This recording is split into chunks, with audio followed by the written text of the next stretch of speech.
ठीक है, आगे बढ़ते हैं हम। तो हमने बात करी आर्कियन क्रम की जो चट्टानें हैं उसमें जो प्राचीनतम और मूलभूत जो चट्टानों की हमने बात करी। अब क्या है कि ये जो प्राचीन चट्टानें थी इनका रूपांतरण हुआ।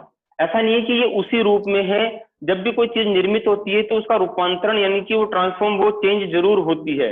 तो चेंज होने के कारण ये चट्टानें अलग अलग रूपों में आई। तो अत्यधिक रूपांतरण के कारण इनका मौलिक रूप जिस रूप में थी, जिस मूल रूप में थी, उस रूप में ये नष्ट हो गई है। ठीक है, अब ये सबसे पहले वाली प्राथमिक चट्टानें थी, ये आग्नेय चट्टानें थी, इसलिए इसमें क्या है, जीवाश्म नहीं पाए जाते।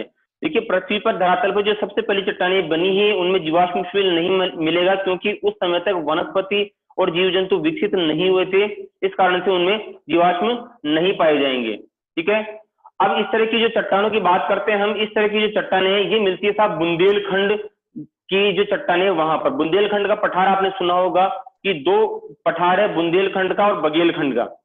बुंदेलखंड का जो पठार है वो मध्य प्रदेश और आपके जो उत्तर प्रदेश की उसकी सीमा पर है दोनों की, तो वहां पर ये चट्टानें पाई जाती है, सबसे प्राचीन चट्टानें जो बात करते हैं हम। उसके बाद ये जो आर्कियन क्रम की चट्टानें ये कहाँ कहाँ पाई जाती है भारत में, इसका मैं पीडीएफ सेंड कर दूंगा जिसमें मैपिंग में बताया हुआ है कि कहाँ कहाँ, लेकिन मैं यहाँ पर आपको उनके स्टेट्स के नाम बता रहा हूँ कि ये कहाँ कहाँ फैली हुई है। ठीक है, देखिए आर्कियन क्रम की जो चट्टानें हैं वो कर्नाटक में, तमिलनाडु में, आंध्र प्रदेश में, मध्य प्रदेश में, उड़ीसा में, झारखंड में कि छोटा नागपुर पठार है वहां, और राजस्थान का दक्षिणी जो पूर्वी भाग है वहां पर, ये कुछ प्रदेश है जहां पर कुछ मात्रा में आर्कियन क्रम की चट्टानें पाई जाती है। क्यों? क्योंकि ये बहुत प्राचीन जो गोंडवाना लैंड जो वाला भाग है उससे संबंधित प्रदेश है, इसलिए सबसे प्राचीन चट्टानें यही मिलेगी। उत्तरी भाग में आर्कियन चट्टानें इसलिए नहीं मिलती है क्योंकि वो नवीन युग में बना है, जबकि ये प्राचीन युग में बनी हुई चट्टानें हैं। ठीक है, तो कर्नाटक, तमिलनाडु, आंध्र प्रदेश, मध्य प्रदेश, उड़ीसा, झारखंड और ये जो हम राजस्थान की जो बात करते हैं इन क्षेत्रों में क्या है, ये आर्कियन क्रम की चट्टानें हैं। उसके बाद हम नेक्स्ट चलते हैं।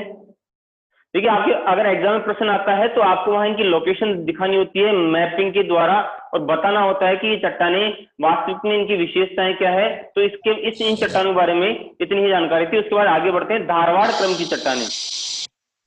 देखिए जो धारवाड़ क्रम की चट्टानों की बात करते हैं तो धारवाड़ जो है कर्नाटक में एक जिले का नाम है, एक डिस्ट्रिक्ट का नाम है। तो जो धारवाड़ क्रम की जो उस धारवाड़ जिले में इन चट्टानों की सर्वप्रथम खोज हुई थी, जिसके नाम पर ही इनका नाम पड़ा धारवाड़ क्रम की चट्टानें। ठीक है, तो इन चट्टानों के आधार पर इनका नाम धारवाड़ पड़ा उस जिले के नाम पर। तो कर्नाटक के अंदर शिवमोगा के पास में ये जो कहते हैं धारवाड़ जिला है, तो वहां पर ये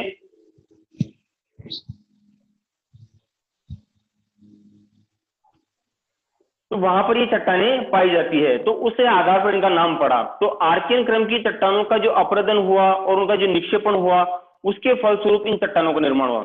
जो प्राचीन आर्कियन चट्टानें बनी थी वो धीरे धीरे कट छट कर उनके निक्षेपण से जो नवीन चट्टानें बनी उन्हें कहा गया धारवाड़ क्रम की चट्टानें। ठीक है, अब इन चट्टानों का निर्माण हुआ तो इनके अंदर ध्यान रखिए कि जीवाश्म का अभाव तो है, लेकिन इन चट्टानों में क्या था कि इन चट्टानों में खनिज पदार्थ मिलेंगे।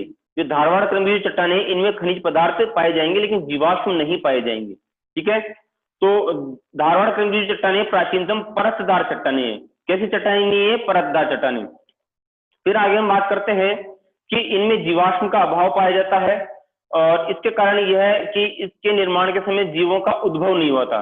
यानी कि हम बात करें वनस्पति और जीव जो है जब ये बनी थी चट्टानें उस समय तक अपने अस्तित्व में नहीं थी, या लंबे समय के कारण जीवाश्मों का स्वरूप नष्ट हो गया, या फिर ऐसा कर सकते हैं कि मान लीजिए जीवाश्म अगर थे भी तो छोटे जीव जंतु के रूप में थे जो नष्ट हो गए थे। ठीक है, फिर उसके बाद जो अरावली पर्वत का निर्माण है वो इसी क्रम की चट्टानों, धारवाड़ क्रम की जो चट्टानें हैं उन्हीं क्रम की चट्टानों से हुआ है, जो संसार का प्राचीनतम मोड़दार पर्वत है। अरावली की बात करें तो अरावली का निर्माण 65 करोड़ वर्ष पूर्व हुआ था, जो कि वलित पर्वत श्रृंखला थी, जो निर्माण के आधार पर थी, वलित पर्वत श्रृंखला थी, और वो किन चट्टानों से? धारवाड़ चट्टानों से हुई है। इसलिए इस अरावली पर्वतमाला में खनिजों की प्रचुरता है, क्योंकि धारवाड़ चट्टानों में खनिजों की प्रचुरता पाई जाती है। अब इसके अंदर हम बात करें कि कर्नाटक के धारवाड़ और शिवमोगा जिले में ये चट्टानें हैं। ठीक है,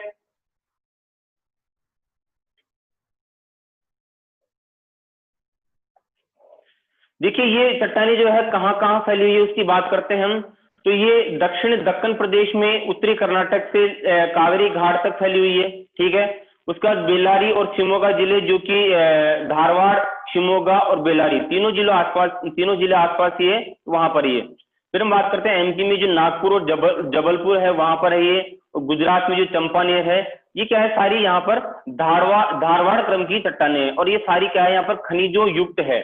जो हम जबलपुर नागपुर इनकी बात करते हैं तो इस प्रदेश भी खनिजीय दृष्टि से संपन्न प्रदेश है। अब उत्तरी भारत में बात करें धारवाड़ क्रम की चट्टानें, तो हिमालय के जो लद्दाख, जास्कर, गढ़वाल, कुमायूं पर्वत श्रेणी में तथा असम के पठारी भागों में शिलांग श्रेणी के नाम से विस्तृत है।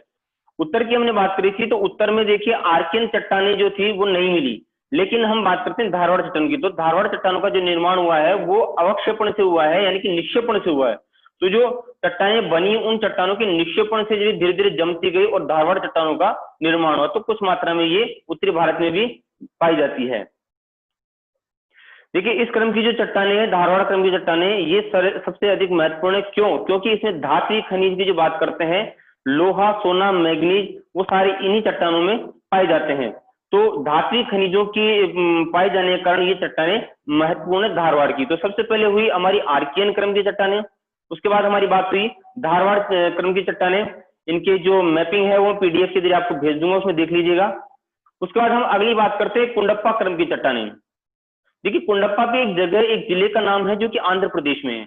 आंध्र प्रदेश का जो कुंडप्पा जो जिला है, वहां पर इन चट्टानों की खोज हुई, इनको खोजा गया, तो इनको उसी के नाम पर नाम दे दिया गया, कुंडप्पा क्रम की चट्टानें, ठीक है।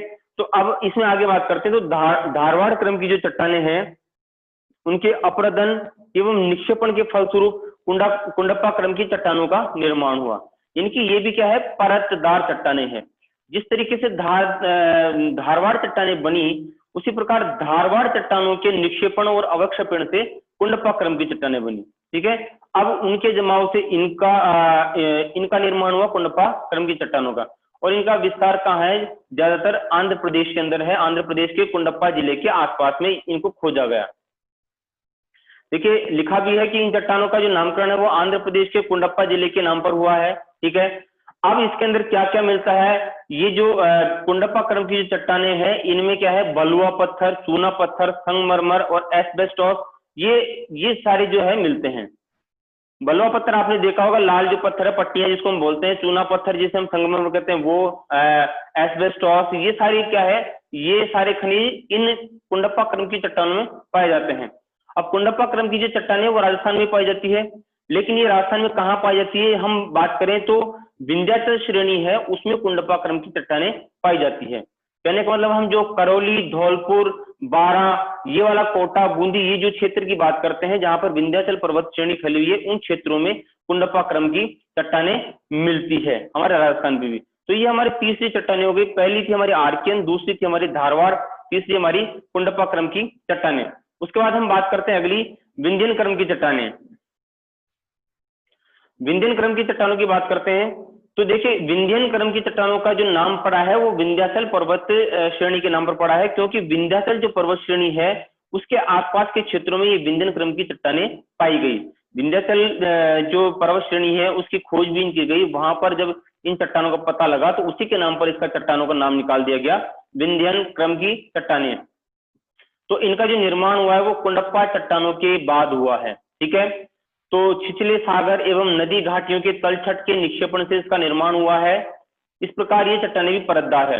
यहाँ पे एक वर्ड है छिछले सागर एवं नदी घाटियों, ठीक है। जहां पर नदियां होगी, तो विंध्याचल की हम बात करते हैं, यहाँ पर नदी घाटी क्षेत्र, जैसे चंबल की बात करते हैं, यहाँ पर जैसे हम नर्मदा की बात करते हैं, ये जो घाटी क्षेत्र, इन घाटी क्षेत्रों में यहाँ पर क्या है, विंध्यन क्रम की चट्टानें मिली। कि साहब पर्वतों से जो चट्टानें कट कट कर और इनकी घाटियों में जमा होती गई, और उस रूप में फिर जब इन घाटियों की खुदाई की जाती है तो ये हमें किस रूप में मिलती है? बलुआ पत्थर, चूना पत्थर, संगमरमर, इस रूप में मिलती है। तो ये चट्टानें इस रूप में पाई जाती है, तो इन्हें क्या कहा गया? विंध्यन क्रम की चट्टानें। अब दूसरी चीज कि इसके अंदर, इन चट्टानों के अंदर जो है हम जीवाश्मों की बात करते हैं कि साहब जीवों का उद्भव हो चुका था इस समय तक, तो इस जो ये विंध्यन क्रम की जो चट्टानें हैं इनमें जीवाश्मों के प्रमाण मिलते हैं। प्रमाण कैसे? कि उनकी हड्डियों का चूरा मिला या कुछ और अवशेष मिले, तो उस जैसे कोयला मिला, तो उस अवशेष के आधार पर ये जो भूगोलवेत्ता वो कहते हैं कि साहब जीवाश्मों के प्रमाण इन चट्टानों में मिले। फिर उसके बाद हम बात करते हैं कि ये जो कहाँ कहाँ मिलती है, हम वो क्षेत्र की बात करते हैं। तो इस क्रम की जो चट्टानें हैं विंध्यन पर्वत श्रेणी में मिलती है साहब, जो जैसे मालवा का पठार है एमपी में विस्तृत है, और राजस्थान का जो दक्षिणी पूर्वी भाग है उसमें विस्तृत है। हम सोन घाटी की बात करते हैं जो कि बिहार, उत्तर प्रदेश, छत्तीसगढ़ उस एरिया में सम्मिलित रूप से है सोन घाटी का प्रदेश, वहां पर ये, ठीक है। और बुंदेलखंड वाला जो पठार है वहां पर, तो ये जो है विंध्यन क्रम की जो चट्टानें इन क्षेत्रों के आसपास से मिलती है। अब बात करते हैं कि ये चट्टानें किस काम की है, तो भवन निर्माण में इन पत्थरों का काम आते हैं ये भवन निर्माण में, तो इसका सबसे अधिक उपयोग उस क्षेत्र में है। जैसे हम बात करें जो सांची का स्तूप है, लाल किला है, जामा मस्जिद है, वो सारी बलुआ पत्थर से निर्मित हुई है। आपने कभी गौर किया होगा जी कि लाल पत्थर से इनका निर्माण हुआ है, जैसे लाल किला है वो लाल पत्थर से निर्मित हुआ है, सांची का स्तूप है वो भी लाल पत्थर से बने हुए हैं, ठीक है। और हम जामा मस्जिद की बात करते हैं तो वो भी किससे, लाल बलुआ पत्थर से बनी हुई है। तो इन पत्थरों का निर्माण जो था मतलब कि इन जो विंध्यन क्रम की चट्टानों है ये निर्माण के काम में आती है। इसके अलावा इसके अंदर जो हम बात करें चूना पत्थर, चीनी मिट्टी, डोलामाइट आदि ये तत्व भी, ये मिनरल्स भी पाए जाते हैं। फिर इसमें हम बात करते हैं कि जो मध्य प्रदेश का जो पन्ना जिला है या कर्नाटक का गोलकुंडा जिला है वो हीरे की खान इसी संरचना में पाई जाती है। देखिए चट्टानों का पाया जाना एक अलग चीज है, और जैसे कोई भी अलग जैसे खनिज है उसका आंतरिक संरचना के रूप में पाया जाना अलग चीज है। जैसे हमने कहा कि इन परतदार चट्टानों में जीवाश्म पाए जाते हैं, तो उन जीवाश्मों के फलस्वरूप ही हीरों का निर्माण हुआ है। जीवाश्म का मतलब कि वनस्पति दबी, वनस्पति दबने से वो कोयले में निर्मित हुई, और कोयले को ताप या दाब मिला तो वो किस में कन्वर्ट हुआ, वो हीरे में कन्वर्ट हुआ। तो हीरा वहीं मिलेगा जहां पर जीवाश्म मिलेंगे, वनस्पति दबी हुई मिलेगी, और जहां पर परतदार चट्टानें होगी। तो मध्य प्रदेश का जो पन्ना जिला है और कर्नाटक का जो गोलकुंडा है वो हीरे की खान के लिए प्रसिद्ध है। ये थी हमने बात की थी विंध्यन क्रम की चट्टानों की। अब उसके आगे बात करते हैं गोंडवाना क्रम की चट्टानें, ठीक है। देखिए इस गोंडवाना जो क्षेत्र है, इस क्षेत्र की, इस शब्द की जो उत्पत्ति हुई है वो ये मध्य प्रदेश में एक गौड़ प्रदेश है, एक प्रजाति है जिसके नाम पर उसे गौड़ प्रदेश कहा जाता है। उसी के आधार पर इसका नाम जो पड़ा है, वहीं पे इसकी खोज हुई थी जिसके आधार पर इसका नाम क्या पड़ा, गोंडवाना क्रम की चट्टानें, ठीक है। मध्य प्रदेश का जो गौड़ क्षेत्र जहां पर गौड़ जनजाति पाई जाती है उस क्षेत्र के आधार पर इसका नाम क्या पड़ा, गोंडवाना क्रम की चट्टानें। अब जो भारत के अंदर जो कोयला पाया जाता है वो कोयला इसी संरचना की चट्टानों में पाया जाता है। 98% जो कोयला भारत का इसी संरचना की चट्टानों में पाया जाता है। खास बात यह है कि भारत में जो कोयला है वो 98% वो बिटुमिनस कोयला पाया जाता है, यानी सेकंड लेवल का। कोयला के 4 रूप होते हैं। सबसे जो हाईएस्ट लेवल होता है एंथ्रासाइड, वो भारत में नहीं पाया जाता है। उसका जो बिटुमिनस की बात करते हैं वो कोयला भारत में 98% तक पाया जाता है। पीट और जो इससे नीचे की क्वालिटी के जो कोयला है वो भी भारत में बहुत कम पाए जाते हैं। तो बिटुमिनस क्वालिटी का जो कोयला है वो इसी गोंडवाना क्रम की चट्टानों में पाया जाता है। गोंडवाना जो प्रदेश है, जो क्षेत्र है, वो फैला हुआ है एमपी, छत्तीसगढ़, झारखंड, बिहार, बंगाल, उड़ीसा, ये वाला जो क्षेत्र है इसमें फैला हुआ है। तो यहाँ पर सारा कोयला जो क्षेत्र है वो लोएस्ट कोयला वो इसी क्षेत्र में विस्तृत है। इस क्रम की जो चट्टानों की बात करते हैं ये कार्बोनिफेरस से लेकर जुरासिक युग था, उस काल तक इसका निर्माण हुआ। यानी कि कार्बोनिफेरस का मतलब होता है कि जहां पर वनस्पतियां ये जो थी उसमें दब गई थी भूगर्भ में। उसके बाद फिर अलग अलग काल आया, फिर लास्ट में जब जुरासिक काल है जहां पर जो हम बात करते हैं डायनासोर्स की बात करते हैं कि उनकी उत्पत्ति हुई और फिर उनका विनाश हुआ। उस युग के दौरान इनका निर्माण हुआ। जो कार्बोनिफेरस युग में प्रायद्वीपीय भारत है उसमें कई दरारों का निर्माण हुआ। इन दरारों के बीच भूमि के धंसने से बेसिन के आकार में गर्तों का निर्माण हुआ, ठीक है। और इनमें जो तत्कालीन वनस्पति थी वो दब गई, और उनके दबने के फलस्वरूप किसका निर्माण हुआ, कोयले का निर्माण। तो यह कोयला क्या है, आज मुख्य रूप से हमें कहाँ कहाँ मिलता है। देखिए दामोदर नदी जो कि छोटा नागपुर से बहती है और पश्चिम बंगाल में बहती है। दामोदर को पश्चिम बंगाल का शोक भी कहते हैं। तो उस नदी की घाटी जो है वहां कोयला अच्छी मात्रा में मिलता है। सोन नदी की घाटी है जो अमरकंटक से निकलती है छोटा नागपुर के वहां से, तो उसमें भी हम बात करें तो उसमें भी कोयला अत्यधिक मात्रा में मिलता है। फिर हम बात करते हैं महानदी की। जो महानदी है उड़ीसा के अंदर बहती है ये नदी, छोटा नागपुर से निकलती है, उड़ीसा में बहती हुई फिर बंगाली खाड़ी में गिरती है। तो महानदी की जो घाटी है वो भी क्या है, गोंडवाना क्रम की चट्टाने यानी कोयला यही पाया जाता है।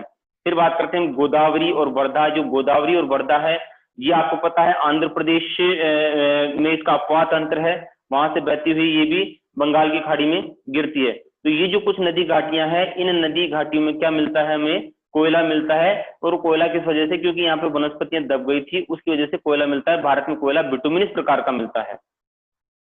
उसके बाद जो हमारा अगला है उसमें चलते हैं हम दक्कन ट्रैप। दक्कन ट्रैप की बात करते हैं हम। दक्कन ट्रैप जो है जिसको हम दक्कन का पठार भी कहते हैं, तो दक्कन का जो पठार है एक्चुअली एक होता है भारत का प्रायद्वीपीय पठार। भारत के प्रायद्वीपीय पठार है, भारत का पूरा दक्षिणी भाग आता है। लेकिन अगर हम दक्कन ट्रैप की या दक्कन के पठार की बात करें तो केवल इसके अंदर 3 राज्य आते हैं। जैसे हम बात करें, एक तो महाराष्ट्र है, एक मध्य प्रदेश है, गुजरात है। महाराष्ट्र का लगभग हम 75% भाग है वो दक्कन ट्रैप में आता है, ठीक है। उसके बाद हम बात करें एमपी और जो गुजरात है उसका कुछ कुछ भाग वो दक्कन ट्रैप में आता है, ठीक है। तो इस जो दक्कन ट्रैप का जो निर्माण हुआ इनकी चट्टानों का, वो हुआ मेसोजोइक युग के अंतिम काल से क्रिटेशियस युग में प्रायद्वीपीय भारत में जो ज्वालामुखी क्रिया हुई थी उसके फलस्वरूप। ये कुछ काल है जो आपको यहाँ समझ में नहीं आएंगे, मैं इसका जो पीडीएफ सेंड करूंगा आप उसे देखेंगे, आपको समझ में आ जाएगा कि कौन से टाइम से कौन से टाइम पीरियड तक ये आपके क्रियाविधि हुई चट्टानों की, ठीक है। तो इस प्रकार जो दरारों से जो लावा बाहर निकला उसके फलस्वरूप इन चट्टानों का निर्माण हुआ। जैसे मैंने कहा था कि अफ्रीका भारत से जुड़ा हुआ था और वहां से जब विस्फोट हुए, विस्फोट होने के फलस्वरूप ज्वालामुखी फटे, ज्वालामुखी फटकर जो लावा फैला, उस लावा से इस दक्कन ट्रैप का यानी कि दक्कन के पठार का निर्माण हुआ और बाद में धीरे धीरे चट्टानों में परिवर्तित हो गई जैसे जैसे ठंडी होती गई। अब इस क्षेत्र की बात करते हैं दक्कन ट्रैप के, तो इस क्षेत्र में जो है बेसाल्ट एवं डोलाराइट चट्टानों से निर्मित है, यानी कि ये 2 प्रकार की चट्टानें बहुतायत मात्रा में मिलती है। बेसाल्टिक जो चट्टानें हैं, लावाइक जिनको बोलते हैं, वो चट्टानें से मिलती है। ये चट्टानें काफी कठोर होती है और इनके विखंडन से किसका निर्माण होता है, काली मिट्टी का।